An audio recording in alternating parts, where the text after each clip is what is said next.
छोटे मौके तुलसी के गाछिया भोइयावा लोटे हो डाढ़ी। अरे छोटे मौके बजने तेरी आवा नायनवा ढरे हो लोर।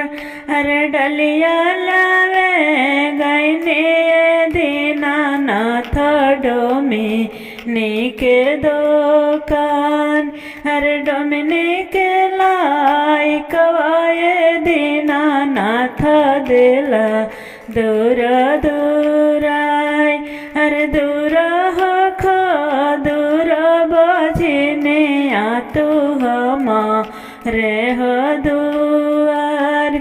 अरे तोहर पारा चाहिए बा आजिनी मर्तिरियावा बाजिनी होय।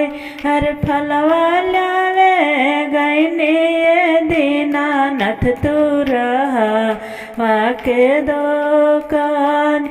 तू रहवा के बेटा हुआए दीनानाथ देला दूर दूराई।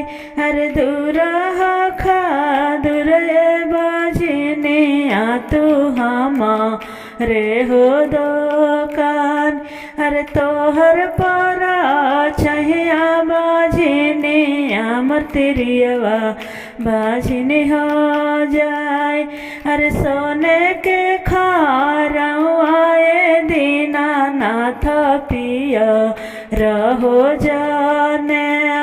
अरे बैठला रंथियाए दीनानाथ करे ले हो विचार। अरे चुपा हो खा चुपाए तिवाई नायनवा पोछ हो लोर। अरे तोहर के देवए तिवाई गजधर ऐसन हो पुत्र। अरे हंसता खेलता तिवाई तू घरे चली जा। अरे सासू जी दुलरी है तिवाई नदिया भाभी कहे।